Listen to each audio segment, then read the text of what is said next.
Hello guys, मैं मनहुआ हिंदी और ये इस मनहुआ का दूसरा एपिसोड है। अगर आपने इसका पहला एपिसोड नहीं देखा तो अभी चैनल पर जाकर देखें या इस आई बटन पर क्लिक करें। तो चलिए बिना किसी देरी के इसके दूसरे एपिसोड को स्टार्ट करते हैं। गॉब्लिन्स के चीफ ने पूछा कि ये कौन है, जिस पर गॉब्लिन लड़की ने एक्सप्लेन किया कि वो लायन को इसलिए ले आई थी क्योंकि उसके पास और कहीं जाने की जगह नहीं थी। चीफ ने जैसे तैसे इस एक्सप्लेनेशन को एक्सेप्ट कर लिया, बट इट वाज क्लियर कि उसकी सेटिस्फैक्शन ज्यादा देर तक नहीं रहेगी। बिना किसी हेजिटेशन के उसने आउटसाइडर को मार के उसके फ्लैश को खाने का ऑर्डर दिया। ट्राइब एक फ्रेंजीड सेलिब्रेशन में इरप्ट हो गई और लिन ने अपनी नाइफ निकाल ली। उसे यहाँ से बच निकलने के लिए जल्दी से कुछ सोचना पड़ेगा। एक वायबल आइडिया उसके दिमाग में आया। उसने अपनी स्किल्स को ऑफर किया, कहते हुए कि वह एक नया वेपन बनाएगा जिससे ट्राइब की स्ट्रेंथ बढ़ जाएगी। ये इंटरेस्टिंग प्रोपोजिशन सुनते ही चीफ का ब्लड लस्ट थोड़ा कम हो गया। उसने गॉब्लिन्स को रुकने का हुक्म दिया और गॉब्लिन प्रीस्ट लिन की तरफ आने लगा, उसे सर से पांव तक ध्यान से देखते हुए। यंग गॉब्लिन में कोई डिसेप्शन के साइंस नहीं मिलने पर चीफ ने पूछा कि लिन कौन से टाइप्स के वेपन्स बना सकता है। लिन ने अपनी पिछली दुनिया में ब्लैक स्मिथिंग प्रोग्राम्स कई घंटों तक देखे थे, जिससे उसे कॉन्फिडेंस था कि वो सिंपल टूल्स और इम्प्रूव्ड वेपन्स बना सकता है अगर उसे आयरन ओर और थोड़ा वक्त मिल जाए। चीफ ह्यूमन लैंग्वेज में बात कर सकता था तो ये रीजनेबल था कि हायर मॉन्स्टर्स ज्यादा इंटेलिजेंट होंगे। लिन ने सजेस्ट किया कि आयरन टूल्स से ट्राइब को ह्यूमन से डरने की जरूरत नहीं होगी। ये आइडिया चीफ के लिए बहुत टेम्पटिंग था, जिसे वो मना नहीं कर पाया। उसने लिन तियन के प्रपोजल को एक्सेप्ट कर लिया और उसे 3 दिन दिए कि वो और ढूंढे और रिजल्ट्स दिखाए, वरना 3 दिन के बाद उसे मार दिया जाएगा। चीफ ने यह भी धमकी दी कि अगर लिन फेल हुआ तो गॉब्लिन लड़की की भी जान जाएगी। लीडर के क्वार्टर में जाते ही बाकी ट्राइब भी फॉलो कर गई। एक बात क्लियर थी, ओल्ड चीफ एक रूथलेस विलन था जो बिना किसी हेजिटेशन के अपने ही लोगों को मार सकता था। डायरेक्टली उसे कन्फ्रंट करने का ऑप्शन नहीं था। लिन को आयरन टूल्स बनाने होंगे टाइम खरीदने के लिए, जब तक वो सीक्रेटली स्ट्रांग नहीं हो जाता। उस रात एक स्काउटिंग पार्टी को फॉरेस्ट में भेजा गया। उस स्काउटिंग पार्टी में गॉब्लिन लड़की भी थी और ये लोग दिन रात लगातार मार्च कर रहे थे। एग्जॉस्शन तो इनेविटेबल थी, लेकिन जैसे ही गॉब्लिन लड़की थोड़ी सी भी थकान दिखाती, बाकी गॉब्लिन्स उसे बिरेट करते और उसे फिजिकली अटैक करते जैसे वो सिर्फ एक पंचिंग बैग हो। वो उसे एक एवरेज मेल गॉब्लिन से इंफीरियर समझते हैं। लेकिन तभी एक गॉब्लिन को पत्थर से सिर पर चोट लगी जो कि किसी ने पीछे से फेंका था। लिन ने क्लियर किया कि वो लोग सिर्फ आयरन ओर को ढूंढने आए हैं, ना कि पॉइंटलेस फाइट्स में एंगेज होने। उसने उन्हें ओर का डिस्क्रिप्शन दिया और सर्च पार्टी से कहा कि अगर वो जिंदा रहना चाहते हैं तो उन्हें वैली में कम से कम एक पीस और ढूंढना होगा और रिक्वायरमेंट पूरा न करने पर कॉन्सिक्वेंसेस सिवियर होंगे। जैसे ही लिन ने अपनी आयरन नाइफ दिखाई, वो गॉब्लिन्स डर गए और जल्दी से एक्शन में आ गए। वो चारों ओर भागने लगे और ढूंढने के लिए और चीफ की मार से बचने के लिए। लिन तियन को पता था कि उसके करंट एफर्ट्स सिर्फ टेम्पोररी सॉल्यूशन है। उसे पता था कि जैसे ही उसकी यूजफुलनेस खत्म हो जाएगी, उसकी लाइफ डेंजर में होगी। लेकिन उसे एक क्लियर पाथ नजर आ रहा था। सिस्टम का हिंट था कि अगर वो गॉब्लिन लड़की के साथ मेटिंग करता तो वो लेजेंडरी गॉब्लिन गॉड का स्टेटस अचीव कर सकता है। यह सोचकर लिन वीपिंग गॉब्लिन लड़की के पास गया और जेंटली उससे कहा कि वो रोना बंद करे। वो उसके पास घुटनों के बल बैठा ताकि वो क्लियरली उसकी बात सुन सके और प्रपोज किया कि उन दोनों को एक साथ रहना चाहिए। उसने वादा किया कि जब तक वो उसके साथ रहेगी कोई उसे नुकसान नहीं पहुंचा पाएगा। उसके पास खाना होगा, एक वार्म शेल्टर और उसे वो पीस मिलेगी जिसकी उसे डेस्परेटली जरूरत थी। लिन ने कहा कि वो अपनी जुबान का पक्का है, लेकिन अभी वो दोनों बहुत वीक थे और उन्हें कोई भी ओवरपावर कर सकता था। दोनों को और स्ट्रांग होना पड़ेगा। स्ट्रेंथ गेन करने की बात सुनकर गॉब्लिन लड़की की आंखों में उम्मीद साफ दिखाई दे रही थी। लिन ने बिना बात को घुमाए सीधा पूछा कि क्या वो पावर के एक्सचेंज में उसके बच्चे पैदा करना चाहेगी। लड़की का हेजिटेंट रिस्पॉन्स एक्सपेक्टेड था, क्योंकि उसने कभी ऐसे रिचुअल में पार्टिसिपेट नहीं किया था। लेकिन लिन के काइंड और गुड हार्टेड नेचर को देखकर उसकी क्यूरियोसिटी बढ़ गई थी और वो इस संभावना को खोज करना चाहती थी। उसने कोई और रिस्पॉन्स नहीं दिया। लिन ने उसे एक डीप इलेक्ट्रीफाइंग किस दी, लेकिन इसके आगे जो हुआ मैं वो यूट्यूब पर तो नहीं बता सकता। टैलेंट लिमिटेशंस के कारण लिन की एबिलिटीज सिर्फ 9 अटैक्स, 100 गीपी और 10 डिफेंस पॉइंट्स के साथ लिमिटेड थी। लिन पूरी तरह स्वेट में था अपने एफर्ट्स के बाद। लिन अब 7वें स्तर तक पहुंच गया था और उसे डिफाइलर का टाइटल मिल गया था, जिससे उसकी ओवरऑल कॉम्बैट स्ट्रेंथ 65 तक बढ़ गई थी। न सिर्फ उसका लेवल बढ़ा, बल्कि उसका फॉर्म भी सिग्निफिकेंटली इंप्रूव हो गया था। अब उसके पास गॉब्लिन प्रीस्ट चीफ को हराने का एक बेटर चांस था। लिन ने अपने ह्यूमन क्लोथ्स को उठाया और उन्हें जेंटली उस गॉब्लिन लड़की के शरीर पर डाल दिया। अब से उसकी प्रोटेक्शन की जिम्मेदारी लिन की थी। लड़की को बस इस बात की राहत थी कि कोई फेलो गॉब्लिन उसे काइंडनेस दिखा रहा था। उनकी रोमांटिक इवनिंग अचानक एक फ्रैंटिक आवाज से खराब हो गई जो मदद के लिए पुकार रही थी। पता चला कि एक ट्रबलसम गॉब्लिन ने गलती से और इकट्ठा करते हुए एक खतरनाक डीमन वुल्फ को उकसा दिया था। लिन की नजर आयरन ओर पर टिकी हुई थी, वही जो उन्हें चाहिए था। लेकिन केयरलेस गॉब्लिन ने सबके लिए मुसीबत खड़ी कर दी थी। अपनी ब्लेड निकालते हुए लिन ने जायंट वुल्फ की ओर देखा, जबकि गॉब्लिन लड़की चिंतित होकर देख रही थी। जिस गॉब्लिन ने बेवकूफिशली एक सैवेज बीस्ट को छेड़ा था, अब उसे इसके कॉन्सिक्वेंसेस का सामना करना पड़ रहा था। किस्मत से लिन अब इतना स्ट्रांग और स्विफ्ट हो चुका था कि सीरियस डैमेज हैंडल कर सके, और उसने जल्दी से अपनी ब्लेड वुल्फ की गर्दन में घोंप दी। ये एक डिसाइसिव वन हिट किल था जिसने भागते हुए गॉब्लिन को चुप्पी में डाल दिया। लिन गॉब्लिन की ओर बढ़ा जिसने ओर हाथ में पकड़ा हुआ था और अपनी आवाज को इंटेंस किया ताकि क्रीचर डर कर मटीरियल सौंप दे। डर से कांपते गॉब्लिन के पास कोई और चारा नहीं था। ओर का निरीक्षण करते हुए लिन ने इसकी एक्सीलेंट क्वालिटी की पुष्टि की। अगर वो और भी ऐसे ओर ढूंढ पाते तो पावरफुल वेपन्स बनाना बहुत आसान हो जाता। अगली सुबह गॉब्लिन कैंप से उठता धुआं जंगल के ऊपर दिखाई दे रहा था। लिन ने अभी अभी एक आयरन के स्पेयरहेड को क्राफ्ट किया था, वो भी उसी ओर से जो उसने रात में इकट्ठा किया था, और अब वह गर्व से अपनी क्रिएशन को एस्टोनिश्ड गॉब्लिन्स को दिखा रहा था। आयरन स्पेयरहेड ने डिमोनिक वुल्फ की स्किन और स्कल को एफर्टलेसली पेनिट्रेट कर दिया, जो स्टोन या बोन के स्पेयरहेड कभी नहीं कर सकते थे। यहाँ तक कि गॉब्लिन बॉस भी लिन के वेपन की क्वालिटी देखकर स्पीचलेस था। लिन ने वुल्फ के सिर से स्पीयर को निकाला और मुस्कुराते हुए गॉब्लिन्स को समझाया कि यह आयरन स्पीयर उसी के हाथों का काम था। लिन ने अभी अभी आयरन ओर से एक स्पीयरहेड तैयार किया था और गर्व से एस्टोनिश्ड गॉब्लिन्स को अपनी क्रिएशन दिखा रहा था। गॉब्लिन चीफ की आंखों में तुरंत एक डिजायर जग गई कि वो भी एक ऐसा स्पीयर हासिल करे।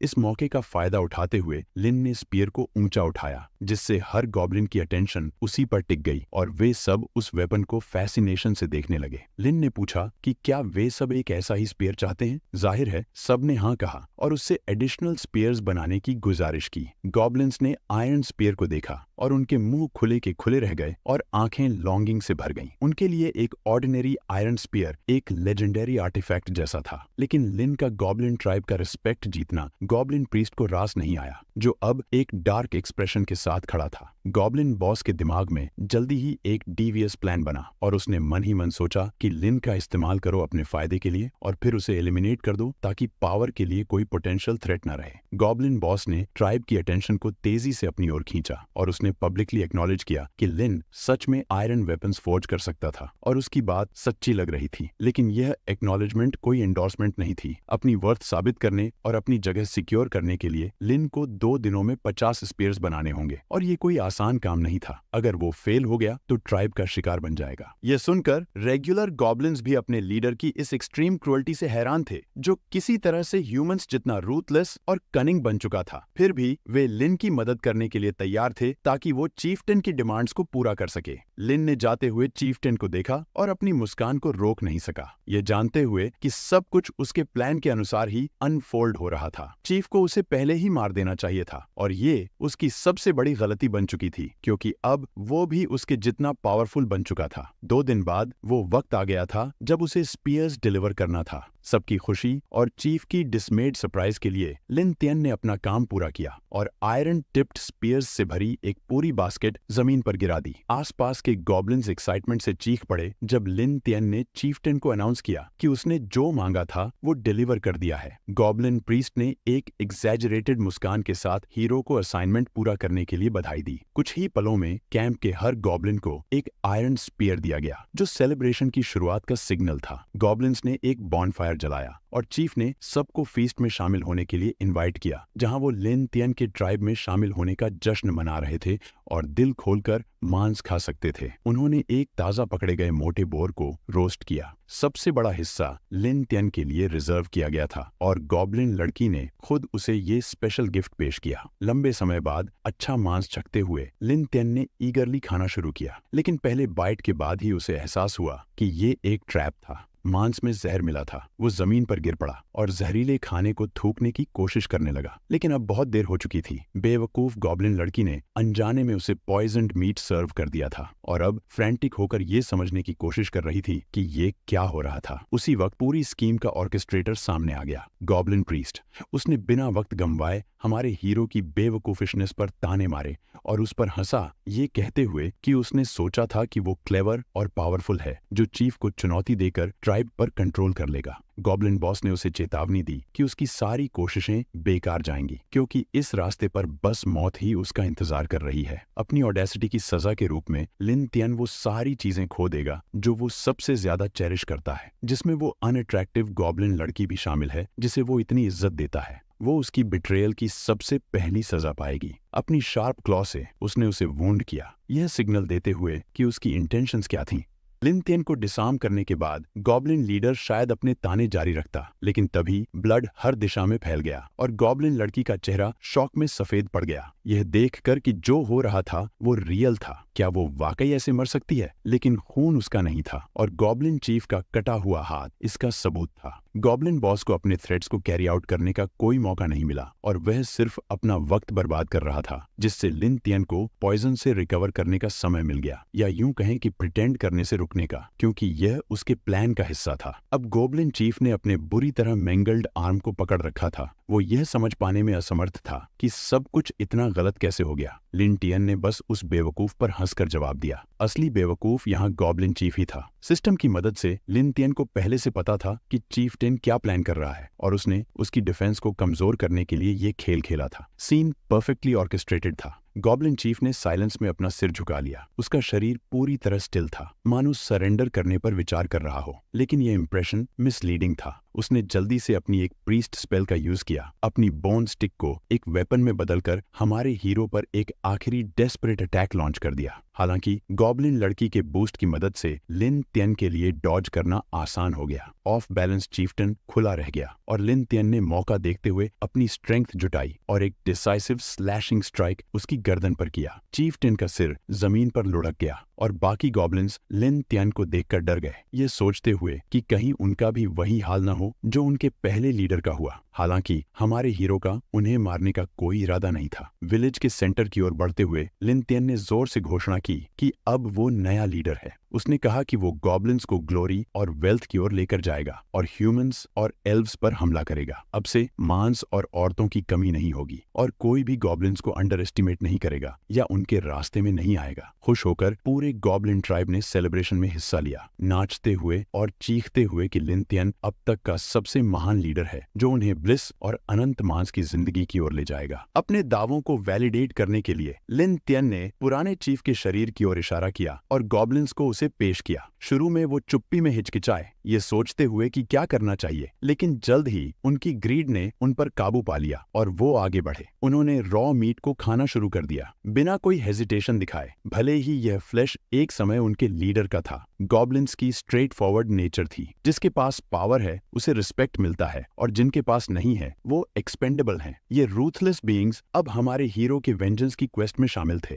अब जब गॉब्लिन ट्राइब उसके कंट्रोल में था, उसने प्लान बनाया कि वो और फीमेल एल्व्स को पकड़कर एक ज्यादा फॉर्मिडेबल गॉब्लिन जेनरेशन पैदा करेगा। उसे ये नहीं पता था कि झाड़ियों के पीछे छुपे हुए कोई इस सीन को देख रही थी। ये एक एल्वन स्काउट थी जो गॉब्लिन कैंप को शुरू से ऑब्जर्व कर रही थी। जो उसने देखा वो डीपली ट्रबलिंग था और उसने फैसला किया कि वो यह इंफॉर्मेशन एल्वन विलेज तक पहुंचाएगी। चांद की रोशनी के नीचे इस वर्ल्ड में पेड़ों और अजीब घरों की शैडोज के बीच एक फिगर अस्टॉनिशिंग स्पीड से मूव कर रही थी। एल्फ लड़की एक घर के सामने रुक गई। वो वही थी जिसने चुपके से लाइन चांद की ट्राइब को ऑब्जर्व किया था, इस एल्फ क्लैन की प्रिंसेस कासाना। एक एल्वन गार्ड उसे वापस देखकर बेहद खुश था, लेकिन गार्ड को इग्नोर करते हुए कासाना तेजी से अंदर चली गई। गार्ड चिंतित था और उसे रोकने की कोशिश कर रहा था, जैसे उसे कुछ ऐसा अंदर दिखाई देगा जो उसे नहीं देखना चाहिए था। लेकिन कासाना ने ध्यान नहीं दिया और कहा कि उसे अपनी माँ से एक अर्जेंट न्यूज शेयर करनी है। दरवाजा खोलते ही कासाना बोली, माँ, मेरे पास एक बहुत ही इंपॉर्टेंट रिपोर्ट है। ईस्टर्न फॉरेस्ट में गॉब्लिन ट्राइब में कुछ अजीब हरकतें हो रही हैं। लेकिन अंदर का नजारा देखकर वो बिल्कुल हैरान रह गई। एल्व्स एल्व्स जिन्हें नोबल रेस और ब्रेव वॉरियर्स के रूप में जाना जाता है, लेकिन यहाँ एक फ्लर्टेशियस एल्फ थी जो रिवीलिंग आउटफिट में थी और उसके आसपास 3 मेल एल्फ्स थे।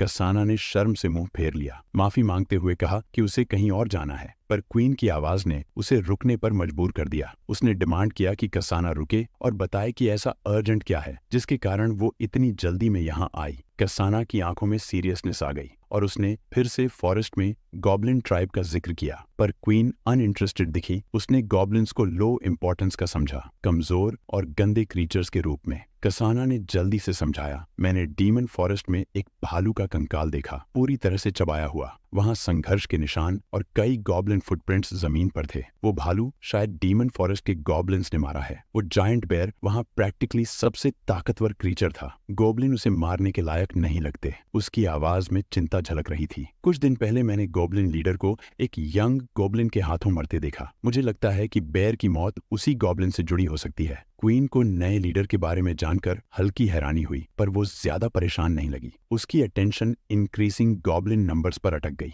उसने सर्वेंट्स को अपने काम पर जाने का इशारा किया और कासाना को आदेश दिया कि वो एक ग्रुप को गॉब्लिन्स खत्म करने के लिए लीड करे, पर उसने कहा कि कुछ गॉब्लिन्स को जिंदा छोड़ दिया जाए। ये कोई काइंडनेस नहीं था। क्वीन का इरादा उन गॉब्लिन्स के दिलों को निकालकर अपने ट्राइब के एल्फ मर्दों के लिए टॉनिक तैयार करने का था। कसाना, जो पोशन के इफेक्ट्स के बारे में पूरी तरह से जानती थी, इस बात पर वो शर्मा गई। कसाना की डिलीजेंस की वजह से क्वीन ने उसे रात के लिए एक मेल एल्फ का ऑफर किया और पूछा कि क्या कसाना की कोई खास इच्छा है। इस रिवॉर्ड पर कसाना एम्बेरस हो गई और जल्दी से कहा कि उसके पास आज रात और काम है, और तुरंत अपनी माँ को अलविदा कह दिया। वापस लाइन के कैंप में गॉब्लिन्स आपस में डिस्कशन कर रहे थे। जमीन पर एल्फ ट्राइब का एक नक्शा रखा था जिसे लिन टीन के सबॉर्डिनेट्स ने पूरी रिसर्च के बाद तैयार किया था। ट्राइब में कुल 30 हाउसेस थे जो सभी ऊंचाई पर स्थित थे। लिन टियन ने अपने सबॉर्डिनेट की तारीफ की और उसे ट्राइब को हराने पर 2 एल्फ लड़कियां इनाम में देने का वादा किया। उसने सबको आयरन के वेपन्स बनाने का इंस्ट्रक्शन दिया। गॉब्लिन्स 2 एल्फ लड़कियों का प्रॉमिस सुनकर बेहद एक्साइटेड थे और उसने सबको अपने वेपन्स रेडी करने के लिए कहा। लेकिन लायन को दूसरे ट्राइब पर हमला करने में एक्साइटमेंट नहीं थी। इस दुनिया में स्ट्रेंथ ही सर्वाइवल का फैसला करती थी, और अगर उसने अपनी ट्राइब को मजबूत नहीं किया तो उनका डिस्ट्रक्शन तय था। उसने सिचुएशन को अच्छे से एनालाइज किया और नोट किया कि गांव में 30 हाउसेस हैं। अगर हर हाउस में 2 एल्विस रहते हैं तो टोटल 60 एल्विस होंगे।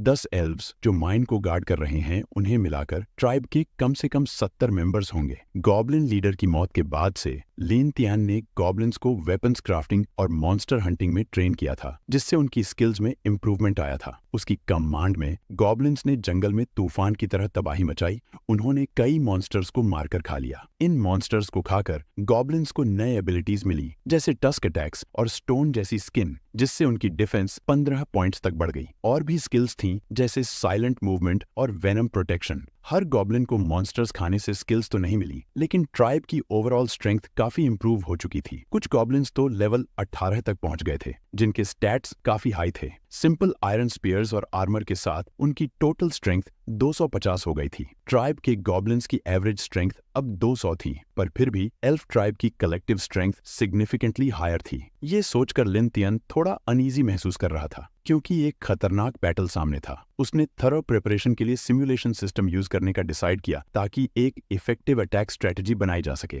सिमुलेशन शुरू हुआ और उसने दिखाया कि लिन तियन ने एक बड़ी गॉब्लिन आर्मी को एल्फ ट्राइब पर हमला करने के लिए लीड किया। वो विक्ट्री को लेकर कॉन्फिडेंट थे, लेकिन एल्व्स ने तुम्हें एम्बुश किया और गॉब्लिन्स को ट्रैप में फंसा दिया। तुम एल्फ लीडर के द्वारा कैप्चर किए गए और वार्निंग के तौर पर डीमन फॉरेस्ट में लटका दिए गए। End of simulation. उसने सोचा कि उसका प्लान तो फ्लॉलेस था, लेकिन असल में इस प्लान को कोई और कंट्रोल कर रहा था, और रिजल्ट में स्कोर 0 आया और उसे कोई रिवॉर्ड नहीं मिला। जैसे ही सिमुलेशन खत्म हुआ, लीन का ध्यान किसी और के कंट्रोल में फ्रेज पर अटक गया। शुरू में उसे ये समझ नहीं आया, लेकिन जल्द ही उसे एहसास हुआ कि इसका सिर्फ एक मतलब हो सकता है। उसकी ट्राइब पर एल्व्स की नजर थी। उसने जल्दी से अपनी आंखें बंद की और कंसंट्रेट किया। गॉब्लिन्स में शार्प हियरिंग और शार्प स्मेल होती है, तो थोड़ी सी फोकस के बाद वो किसी भी इरेगुलरिटी को डिटेक्ट कर सकता था। जल्द ही उसके सेंसेस ने कुछ अनफेमिलियर साउंड्स नोटिस किए। दूर देखते हुए उसने कुछ स्ट्रेंज साइंस देखे। उसी समय एल्व्स अपनी ट्राइब की तरफ लौट रहे थे।